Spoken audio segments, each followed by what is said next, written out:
Charmaine Yoest joins me, the president of Americans United for Life and a former Reagan advisor. Charmaine, wonderful to have you on.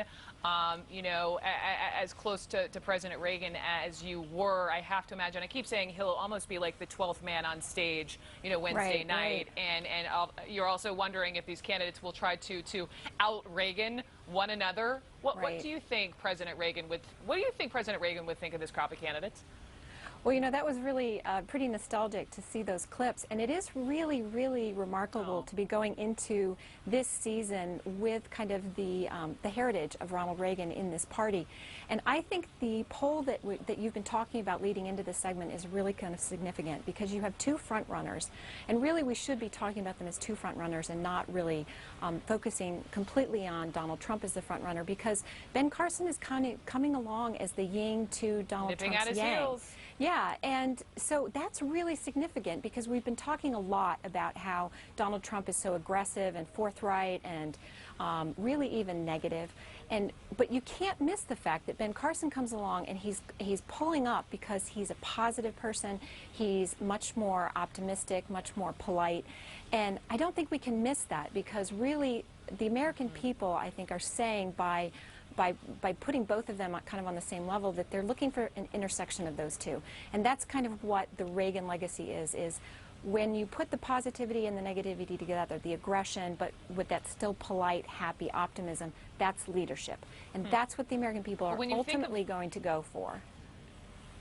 You think of President Reagan's, you know, to use your word, positivity in that farewell address where essentially he was saying, you know, the U.S. is a shining city on a hill that should be welcoming all people. And back to that ad where, you know, they're pulling quotes from Walker and Cruz and Trump. You know, Trump made the comment about immigrants, Mexicans being rapists when he kicked off his campaign. And, you know, how they want a number of these undocumented immigrants to just up and be, you know, shipped home, as they would say. And here you have then on the flip side someone like President Reagan, who granted amnesty for nearly 3 million undocumented immigrants.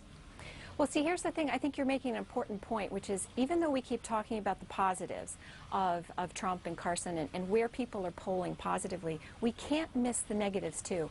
Donald Trump's real challenge going into this debate is that his negatives are so high. And that's an undertow that comes along in politics and can eventually take you under. Because the American people really do want that positive, optimistic vision that tells them where we're going, not the negativity. So what I would be saying to these politicians as they get ready for this debate, were I in that position going into and getting ready, is if this turns into a mud fight, that's a loss.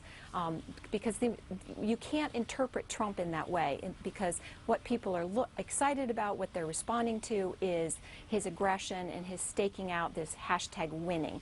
The mud fight element, I think, is eventually going to catch up to anybody who really kind of gets down into that. You know, for example, I think Carly Fiorina has been really establishing herself in a positive way by responding to the Trump attacks with humor. That's very Reagan-esque, because if you think back to some of his high moments, it's when he was being funny.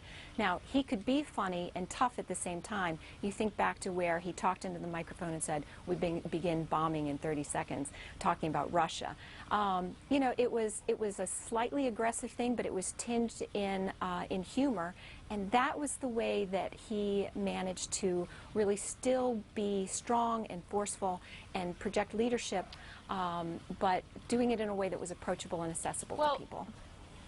You know, Charmaine, better than most what it's like to be on the inside. You were a senior advisor to Mike Huckabee in the '08 campaign. I mean, here we are.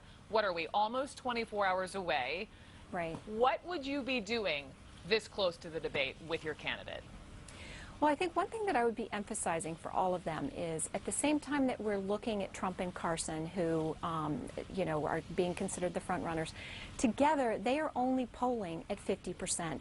So you have this other stratum of candidates who still have huge upside.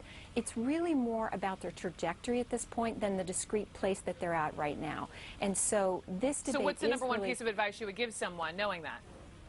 I think they have to stick to their own game. They have to know what it is that is making their candidacy important, and they have to communicate that. They have to find a way not to be distracted by Trump and Carson and whoever else happens to be standing next to them on the stage. They have to be really clear about what their message is and articulate that. That's what Reagan was all about. Charmaine Yoest, thank you so much. Thank you, Brooke. Great to be with you. Great to have you on.